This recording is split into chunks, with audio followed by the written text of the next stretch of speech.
Welcome to the deep dive. We've got a really compelling one for you today. Yeah, this is a big one. Because if you're listening to this right now, there is a very good chance you are standing on the front lines of a massive cultural shift. I mean, maybe you're a pastor looking out at a shrinking congregation, or a youth worker trying to figure out why your students seem so disengaged, Right. or honestly, just someone deeply invested in understanding why this current generation seems to speak an entirely different language when it comes to faith, identity, meaning all of it. They really do. It's like a different vocabulary. Exactly. You're asking the tough questions like, why are people leaving traditional institutions? Why is everyone suddenly obsessed with finding their so-called authentic self? And how do you actually reach people with the gospel in a world that feels completely alien to the one you grew up in? Yeah, it's disorienting. So today we have a mission to help you answer those exact questions. We are unpacking excerpts from this fascinating sociological text called A Disruption of the Secularization Thesis, specifically focusing on Chapter 4. It's a profound analysis of the work of philosopher Charles Taylor. And we're going to take his brilliant, albeit pretty dense, sociological framework and translate it into a practical lens for evangelism and ministry. It's great to be diving into this with you because what makes Taylor's work so vital for anyone in ministry is that he isn't just feeding us the standard narrative of religious decline. Right, the typical story. Exactly. You know, the story, the one that claims that as society gets more technologically advanced, more scientific, religion just naturally evaporates. Sociologists often refer to that as the subtraction story. The subtraction story, I like that term. Yeah, it's the assumption that religion is just a primitive layer of superstition. And once you peel it away with science and education, well, underneath you just find a rational, secular human being. Just a completely neutral person. Right. But Taylor looks at that standard narrative and says, fundamentally, it is completely inadequate. It doesn't actually map onto the reality of the world we live in. So it's not just about tracking who stopped going to church. No, not at all. So instead of just looking at attendance charts, we are going to dig into the tectonic shifts and how people view themselves and the divine. Because the goal here is to equip you to understand the cultural water your congregation is swimming in. If you can understand the why behind modern behavior, you can navigate your ministry not out of frustration, but with genuine sociological and pastoral insight. That's the key right there, moving from frustration to insight. Now, before we really get into the weeds, I want to set some ground rules for our conversation today. Good idea. Because Taylor's text touches heavily on shifting cultural, religious, and political dynamics over the last few centuries. So as we explore these ideas, we want to be very clear that we are not taking any political or theological sides here. Absolutely not. We are impartially reporting on Taylor's sociological analysis. We aren't here to endorse specific viewpoints or preach them as absolute truth. Rather, we're exploring the implications of his framework. If Taylor's observations about society are accurate, what does that mean for you and your specific ministry context? That's the perfect lens for this. So with that impartial lens in place, let's start where Taylor starts. Let's look at the foundational problem with that subtraction story we just mentioned. I want to play devil's advocate for a second here. Go for it. If I'm a secular sociologist, couldn't I just look at the data, urbanization, industrialization, the rise of the scientific method, and say, look, as we got modern, people stopped going to church. Case closed. Science replaced God. You absolutely could, and honestly, many do. That is the dominant theory, which Taylor specifically labels the Secularization2 thesis. Okay, wait. Secularization2? Why the number 2? Right, it's worth pausing to clarify that. Taylor categorizes secularization into 3 types, to be precise. Secularization 1 is just the emptying of religion from public spaces and institutions. Like the separation of church and state. Exactly. And Secularization 3 is the shift in the overall conditions of belief, where faith goes from being an unquestioned axiom to just one option among many. Got it. So it's 2. Secularization 2, and that's the one we're focusing on, is the specific theory that belief and practice simply fall off as modern development rises. The theorists hitched their wagon to industrialization and urbanization. They assumed moving people from farming villages to city factories would just kill religion. Because they're not relying on the rain for their crops anymore, that sort of thing. Exactly. But Taylor points out a massive empirical flaw here. The data doesn't actually support that. Really? Yeah. In many historical cases, moving to the city or the shock of industrialization actually sparked massive religious revivals. Look at the Methodist revivals in industrial England or the Great Awakenings in the U.S. The standard theory just doesn't hold up to the historical data. Okay, so if the data doesn't perfectly support the theory that modernity equals atheism, why do so many smart academics still cling to it? Ah, and that is where Taylor has to go meta. He has to analyze the analysts, and he brings in this concept from the philosopher Michel Foucault, the unthought. The unthought. We have to break this down because it is so crucial to this whole deep dive. What exactly is an unthought? It's a brilliant concept. Foucault's unthought refers to the hidden background assumptions that shape our worldview without us even realizing it. It's the pre-theoretical perspective. Like the water to a fish. Yes. Or the lenses in your glasses. You look through them, so you don't look at them. Taylor argues that secular theorists have a very specific unthought that underpins their entire view of history. They assume religion must decline, not because the data demands it, but because their unthought demands it. Interesting. So what is their unthought made of? The source text outlines 3 parts to the secular unthought. First, they assume religion is fundamentally false and science has proven it so. Second, they believe religion is irrelevant now that we have modern technology. The text calls this the artificial fertilizers make atheists argument. I love that phrase so much. Artificial fertilizers make atheists. It basically means if the only reason you prayed to God was to ask for a good harvest, well, once somebody invents nitrogen fertilizer, you just don't need God anymore. Right. Or if the only reason you prayed was because your child had ringworm, once you have antifungal cream, religion becomes obsolete. Exactly. It reduces religion to a utility. And the third part of their unthought is the assumption that religion is based on blind authority, whereas modern societies value individual autonomy above all else. And if you value autonomy, you have to reject religious authority. That's their logic. Now, if those 3 assumptions form your unthought, it radically restricts how you view religion. You are forced to define religion as merely what the text calls epiphenomenal beliefs about supernatural entities. Let's define epiphenomenal for the listener real quick. It basically means a secondary effect or byproduct that isn't the main event. It's like the shadow cast by a tree. The tree is real. The shadow is just a byproduct. That's a great way to put it. This secular unthought treats religion as a byproduct of primitive ignorance. It turns religion into nothing more than a bad science textbook. Right. If religion is just an archaic attempt to explain how the weather works or how to cure diseases, then yes, once you have meteorology and antibiotics, religion naturally disappears. This view completely strips religion of its dignity. It cannot fathom that religion might be a true, genuine motivator for human action in its own right. It just pities believers. Completely. The secular theorist looks at someone deeply religious and thinks, oh, that poor misguided person, they just haven't caught up to the science yet. To illustrate how powerful this unthought is, Taylor uses a fascinating case study. Let's call it the Francis of Assisi test. Oh, this is such a good example. Right. Let's paint the picture here. You have St. Francis, born in the 12th century to a wealthy silk merchant. He has everything, money, status.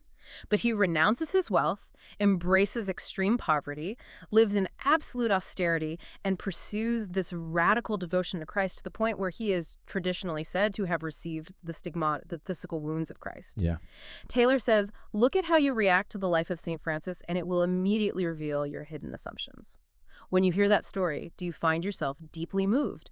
Do you see his life as an inspiring, transcendent call to go beyond the normal bounds of human comfort? Right. Or do you look at him and agree with the Enlightenment philosopher David Hume, who famously dismissed these things as senseless, monkish virtues?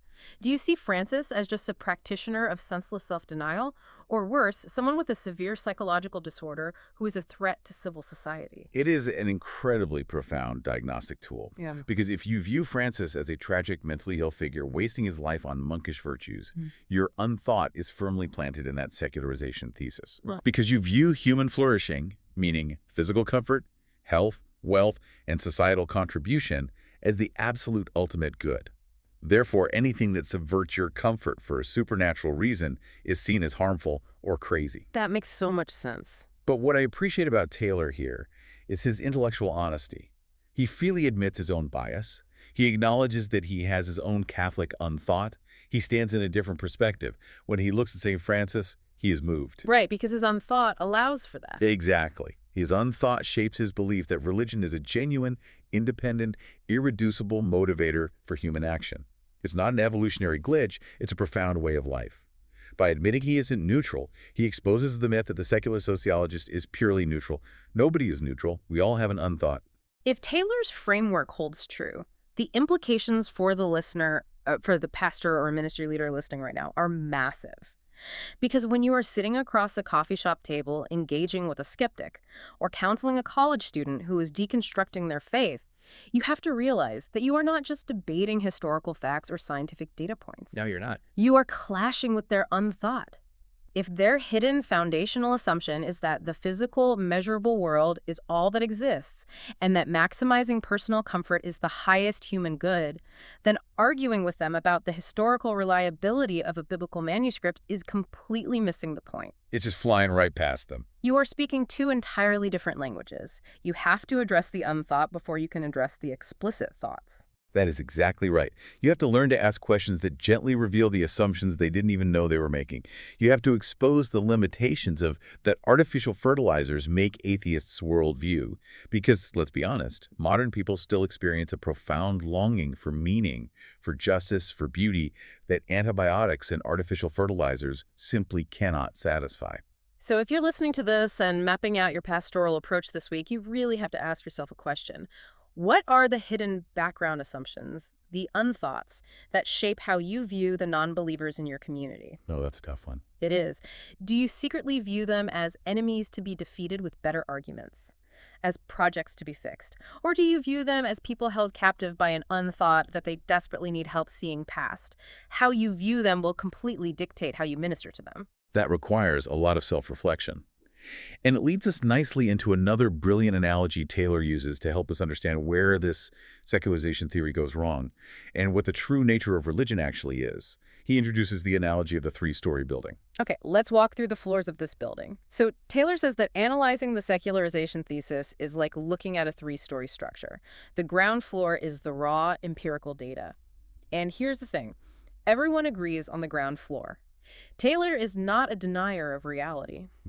The data is what it is. The data is clear. Religious participation in the West has severely declined. Church attendance is down. Religious affiliation on census forms is dropping. Everyone is standing on the ground floor looking at the same empty pews. The disagreement doesn't happen until you take the elevator up. Yes, the divergence happens in the basement and the upper floors.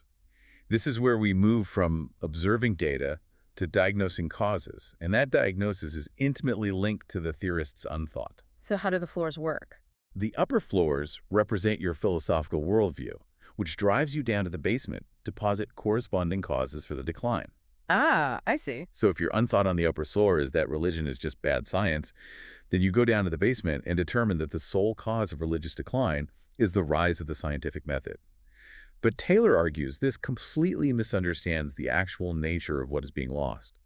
It misunderstands what religion fundamentally is. This might be one of the most vital insights in the entire text for anyone in ministry. We need to unpack Taylor's definition of religion here. The source text emphasizes that for Taylor, true religion isn't just a set of propositional beliefs regarding supernatural entities. Right. It isn't merely epistemology, a way of knowing facts about the universe, or a metaphysical theory.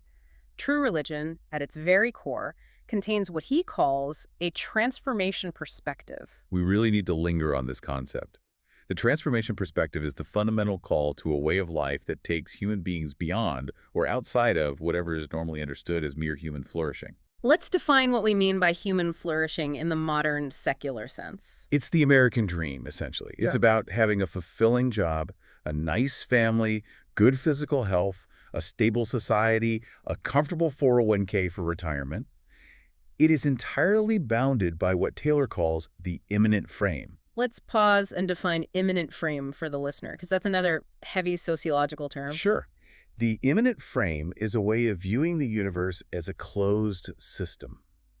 It's the idea that everything can be explained by natural cause and effect, without any need to appeal to the supernatural or the transcendent. A world without windows. Exactly, a world without windows to the divine.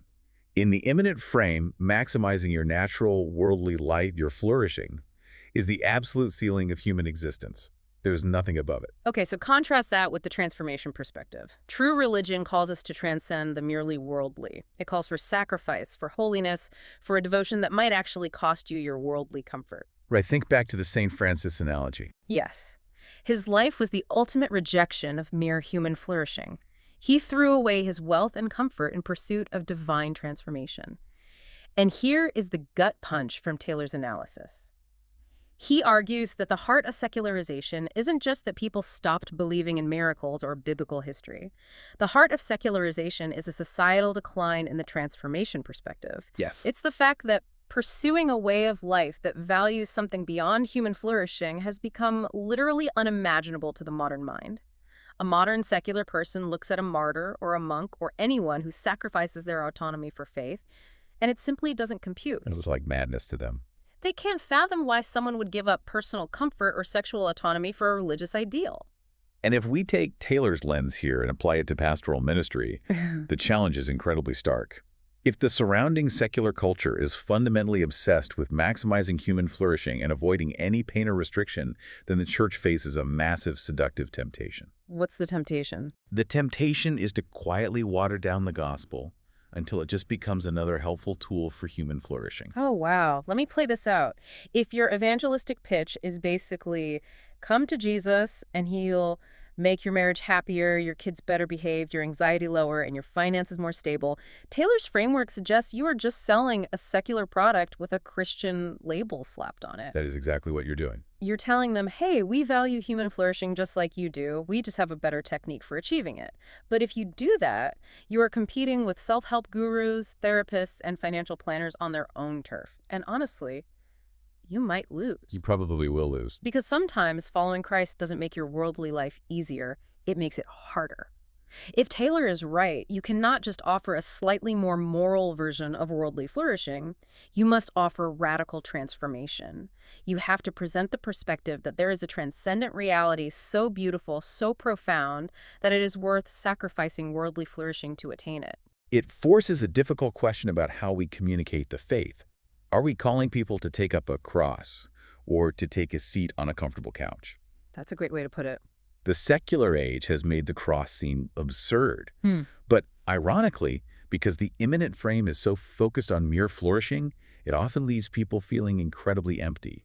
They get the nice house, the good job, the wellness routine, and they are still deeply miserable. They feel claustrophobic in the immanent frame. That's so true. And that is where the offer of true radical transformation becomes intensely attractive again, precisely because it is so different from what the world offers. So if you are planning a sermon series or evaluating your youth group curriculum right now, this is the question you have to wrestle with. Are you preaching a gospel of radical transformation, or have you accidentally defaulted to selling another method for basic human flourishing? Are you inviting people to die to themselves or just to self-actualize? It is a profound check on our motives. Now, to understand how we actually arrived at this place where human flourishing became the ultimate goal, we need to understand the historical shifts that got us here. Taylor offers what the text humorously calls an outrageously simplified, potted history of the last 2 and some centuries. I love that he admits it's outrageously simplified. The text notes he uses Weber-style ideal types to track this history. Max Weber was a foundational sociologist who used ideal types, which are basically simplified, exaggerated models of a concept to help explain complex historical reality. Right. It's a way of highlighting the core features of a society so we can understand the big picture. Taylor uses these models to track how we moved from elite unbelief in the 18th century to mass secularization today. So where does the story begin? What was the baseline before everything changed? It begins with what Taylor calls the ancient regime, or AR for short. Think of pre-revolutionary France or 16th century Europe. In the era of the ancient regime, church and state, religion and society were inextricably linked. They were the same thing. No separation at all. None. Your religious identity was your political identity. There was no distinction between church membership and being part of the local national community. You were born into a village, you were baptized into the parish church, and you were a subject of the crown. All three of those things constituted one single unified identity. So the rituals that bound the kingdom together, like the coronation of a king, were the exact same rituals that conscripted your individual identity. Exact. To put ourselves in that mindset, you didn't really choose your religion any more than you chose your nationality or the color of your eyes. It was just the unquestioned water you swam in. But the text points out a fatal flaw in this ancient regime system. It says that religion of this kind is uniquely vulnerable to the defection of elites. Precisely. Because the whole system was top-down and tightly woven into the political structure. If the elites decided to change things, the whole system experienced a shockwave. Like the Reformation. Yes. The text uses the Reformation as the prime example. The disruptive effect of the Reformation in certain regions wasn't just a grassroots movement. It was heavily dependent on the ability of the reformers to convince the local political princes. If the prince converted to Protestantism, the entire region converted. The people's religion changed because the political structure changed. But eventually, through revolutions and societal upheavals, the ancient regime shatters. The old backdrop is gone. And society enters a new phase, which Taylor calls the Age of Mobilization, or AM. He dates this roughly from 1800 to 1960. Think about the founding of the United States as a perfect embodiment of this transition. The old given status quo is broken. People realize that if they're going to have political, social, or ecclesial structures, they have to actively mobilize them into existence. They can't just take them for granted by birthright anymore. Right. In this era, the view of how God interacts with society fundamentally changes. The divine isn't seen as residing in a divinely appointed king who straddles the heavenly and earthly planes. Instead, God is seen in design and in order. This is such an important shift for American church history. The idea in the Age of Mobilization was that if we built our society perfectly to match God's design, if we conformed our Constitution and our laws to the moral order God decreed in the heavens, then God would be present in our polity. You see this explicitly invoked in the American Declaration of Independence. It's the embodiment of what Taylor calls the modern moral order. And this societal shift completely revolutionized the nature of the church. This era birthed what Taylor calls the denominational imaginary. The denominational imaginary. Yes, you no longer just belong to the church of your village by birth. Now, there was an emphasis on voluntary association. You joined the church of your choice. You chose to become a Methodist or a Baptist or a Presbyterian. Okay, but, and this is the crucial part that distinguishes it from today, when you join the church of your choice in the Age of Mobilization, you were still connecting to a larger civilizational project, right? Exactly. Your individual church heritage still fed into and fueled the moral project of the nation. Being a good church-going Christian was seen as a necessary part of being a good, mobilized citizen building a moral society. This peaked in the 1950s. You have the massive Billy Graham crusades, the explosion of suburban church building, the Rotary clubs. The church was the absolute center of civic life. Now, if we take Taylor's historical lens and apply it to ministry today, why does this matter? It matters intensely. It matters because we have to recognize that the mid-20th century church model was just a historical phase. That 1950s era was the peak of the Age of Mobilization. It is not the eternal, unchanging baseline of Christianity. And that is a very painful realization for many institutional leaders. We often look back at the 1950s as the golden age of the church, and our default strategy is to try to recreate it. We try to mobilize institutional structures, run massive programmatic campaigns, and position the church as the pillar of civic morality. But the culture has moved on. Exactly. If the culture has moved out of the Age of Mobilization, those strategies are going to fall completely flat. You cannot expect Gen Z to respond to a 1950s institutional mobilization strategy. Yeah. They do not view institutions the same way. They do not believe in the moral order of the nation the same way. So if you are a pastor looking at your outreach efforts, it forces a really tough evaluation. How much of your current ministry strategy is unconsciously trying to revive the Age of Mobilization? Are you exhausting yourself trying to build a 1950s institution for a 2020s culture instead of reaching people in the era they actually live in? And to reach them, we have to understand the era they actually live in. The Age of Mobilization effectively ended around 1960. The societal consensus broke down. Which brings us to the era we are living in right now, the Age of Authenticity. Welcome to the Age of Authenticity, or the AA. This is the cultural water we are swimming in today. The source text tells us that this era is governed by the social imaginary of expressive individualism. Now, what does that actually mean on the ground? It means that the ultimate goal, the highest possible moral good in our society, is realizing your own humanity your way. It is the absolute rejection of surrendering to conformity with any model imposed on you from the outside. The text notes that this specific social imaginary has exploded in the last half-century and has profoundly altered the conditions of belief. It changes how people understand human life, agency, and what constitutes a good life. In the Age of Authenticity, bare choice emerges as the prime value. The bare choice. Yes, it almost doesn't even matter what you choose as long as it is a choice between options, and as long as you were the one who authentically chose it. The mere act of choosing validates the choice. Wow. And conversely, because individual authentic expression is the highest good, the only unforgivable sin left in society is intolerance. To tell someone that their authentic choice is wrong, or that they should conform to an external standard, is the ultimate cultural taboo. This is so helpful for diagnosing the friction we feel in culture today. But Taylor doesn't just leave this in the realm of high philosophy. He looks at how this actually functions in everyday life, and he uses some fantastic, vivid analogies. He talks about how today's society is essentially a space of mutual display. To explain this, he uses a brilliant, kind of funny comparison. He says we all behave now like 13-year-old girls. It's a very perceptive observation. He says we hover on the boundary between solipsism and let's define solipsism. It's the philosophical idea that only one's own mind is sure to exist, a state of being entirely self-obsessively wrapped up in oneself. So we hover between solipsism and communication. We are hyper-aware of the common space around us. We are addressing our friends, but we are doing it loudly enough or visibly enough so that everyone else in the space can see our authentic performance. He uses fashion as a profound case study for this mutual display. Fashion is how we express our individuality, but it is inescapably relational. You can't be fashionable in a vacuum. You need the background language of signs, brands, and cultural meanings to make your individual gesture make sense to other people. Right, you need the audience. But Taylor argues that these spaces of mutual display are dangerously vulnerable. They are constantly colonized by consumer culture. Consumer culture, expressivism, and spaces of mutual display connect to produce a massive synergy. The language we use to define ourselves is now created by prestigious centers of style and heavily manipulated by multinational corporations. The text provides a perfect example of this. The suburban skater kid. Oh, this is great. Let's really picture this. You have a teenager who wants to express his authentic rebellion against the system. He wants to show he is a nonconformist. So what does he do?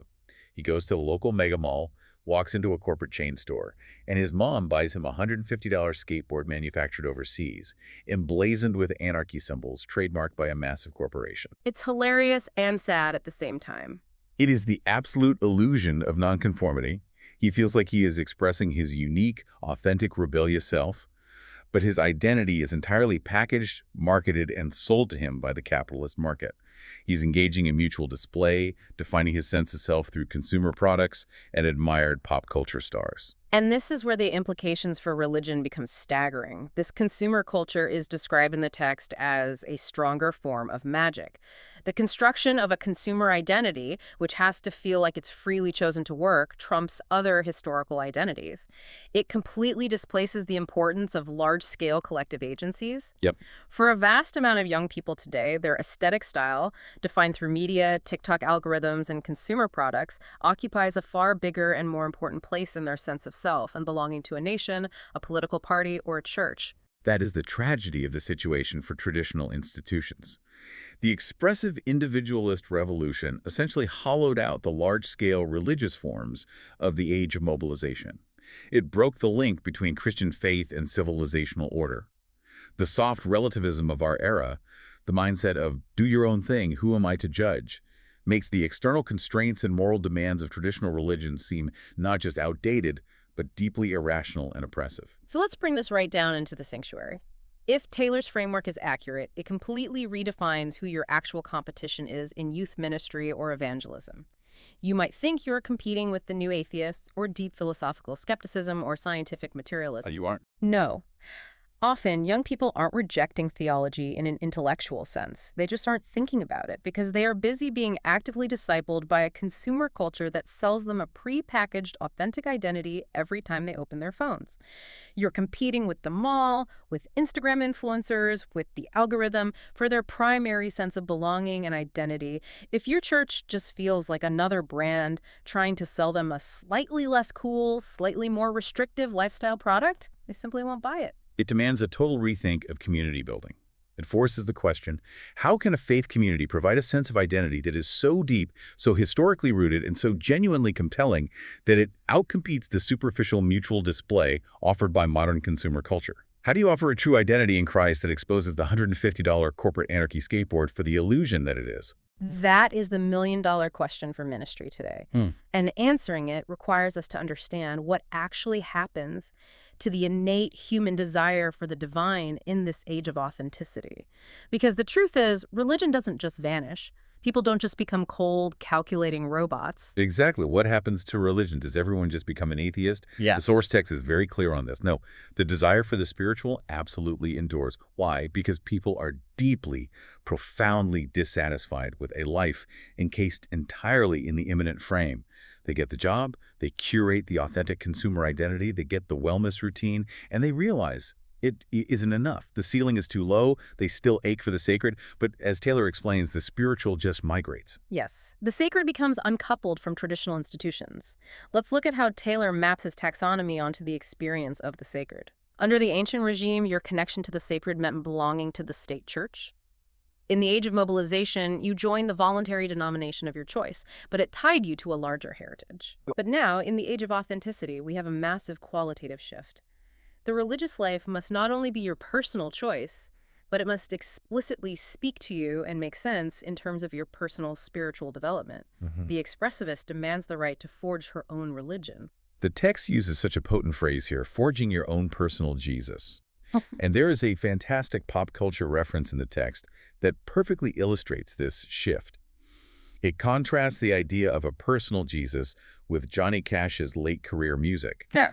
Think about the song Personal Jesus, originally by Depeche Mode, covered later by Marilyn Manson and Johnny Cash. Right. The modern cultural impulse is to want a personal Jesus who is basically a life coach, a divine therapist who affirms all your authentic choices. It's a Build-A-Bear deity cut exactly to your preferences. But the text asks, why the hell would anyone actually want a Jesus cut to their own preference? It points to the Jesus of Johnny Cash's later albums, specifically the apocalyptic figure in the song The Man Comes Around, that Jesus is a God who brings judgment, who separates the wheat from the chaff, who demands radical transformation. Which is terrifying to the modern mind. It is. The text asks, would your own customized personal Jesus have the authority to cut you down, to tell you that you are wrong? The modern era wants the warm spiritual feeling of the divine without the object of that feeling having any authority to judge them or demand conformity.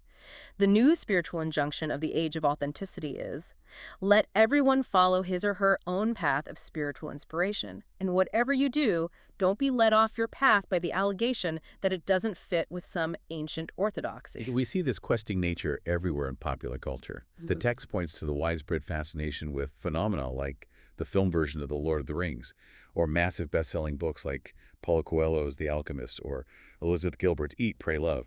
What do all these have in common? They represent the modern individual's spiritual quest. The quest. Yes.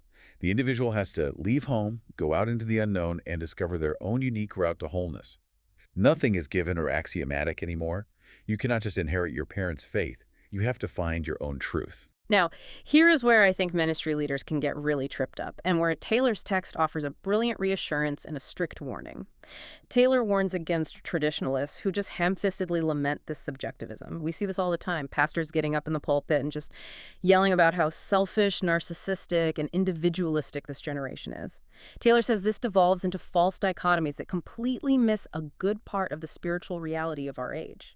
This is a crucial distinction that can change how you evangelize. We must separate the framework of the quest from the content of the quest. Framework versus content. Break that down. The framework of the age of authenticity has a strongly individualist component.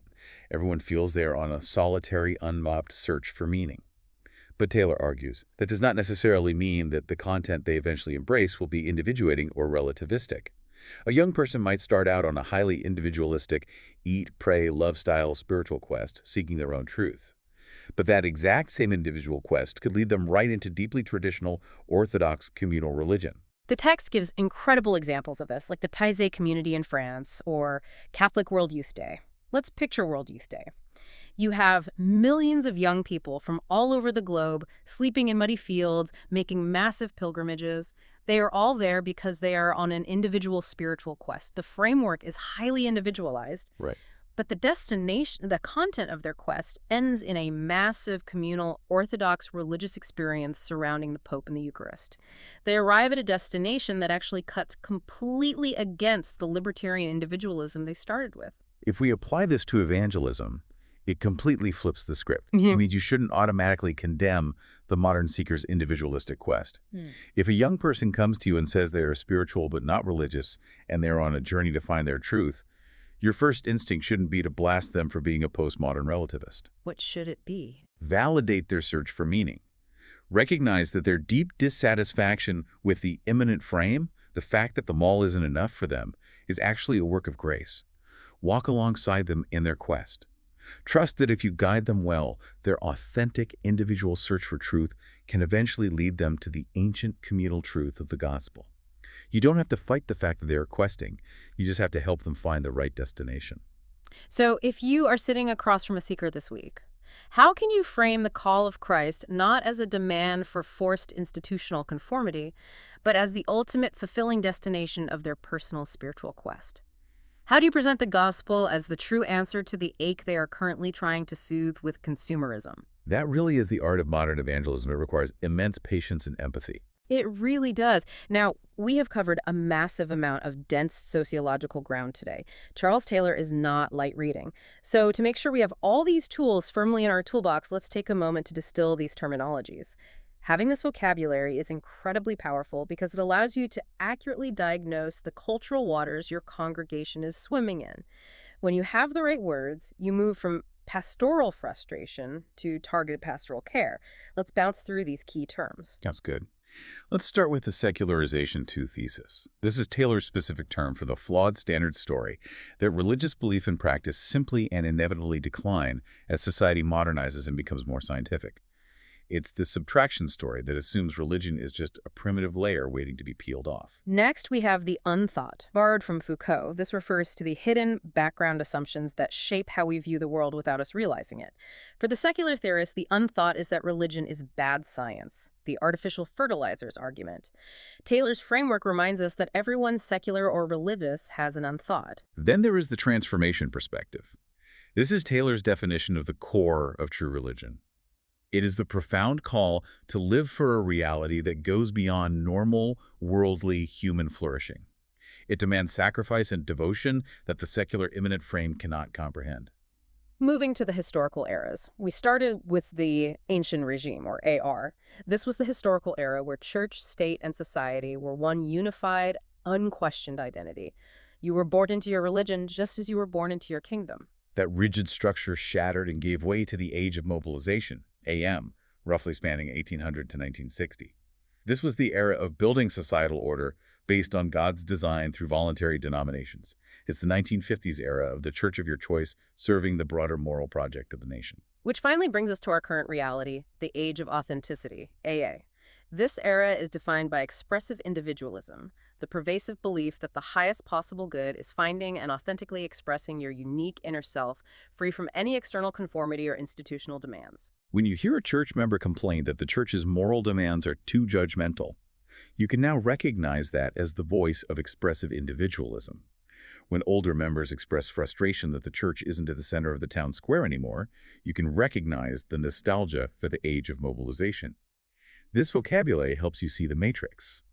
So which of these terminologies gives you the biggest aha moment regarding a recent conversation you had? Take these terms and start applying them as diagnostic tools in your daily ministry encounters. Now, Taylor's piece is incredibly dense, so let's synthesize this into 10 distinct takeaways that you can actually use to shape your evangelistic lens. These aren't just academic points, they are strategic insights. Number 1. Secularization isn't just about science disproving God. It's a massive shift in what society values.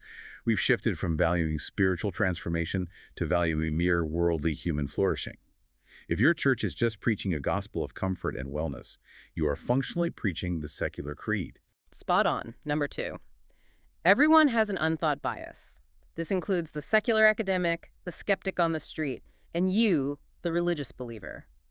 Don't let skeptics claim the high ground of pure, neutral science. Gently expose their hidden assumptions. Number 3. A true religious way of life demands more than just being a good, flourishing person. Remember the St. Francis test. True faith calls people beyond the immanent frame into radical sacrifice and devotion. Number 4. Institutional religion's decline isn't solely a loss of faith. It's a structural shift into the age of authenticity. The decline of 1950s-style denominations doesn't necessarily mean people hate God. It just means the structures of the age of mobilization no longer fit the cultural imaginary of today. Number 5. Choice is the absolute highest value to the modern mind, and intolerance is the ultimate sin. When you preach moral absolutes, understand that you are not just disagreeing with people intellectually, you are violating the most sacred cultural taboo. You must navigate that reality with immense grace and wisdom. Yeah, that's a tough one to navigate. Number 6. Modern identity is formed in spaces of mutual display, heavily manipulated by consumer culture. Your youth group is competing with the mall, the algorithm, and corporate marketing for the disciple-making power in young people's lives. Remember the skater kid and his corporate anarchy board? Number 7. People haven't lost the desire for the spiritual, they just demand it makes sense to their personal development. The ache for the sacred is still intensely real. They're just looking for a personal Jesus that fits their self-actualization project. Number 8. You cannot turn back the clock.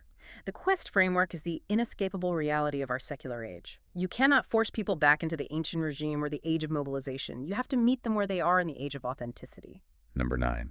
An individualistic spiritual quest can actually end in deeply communal Orthodox faith. Don't dismiss the seekers.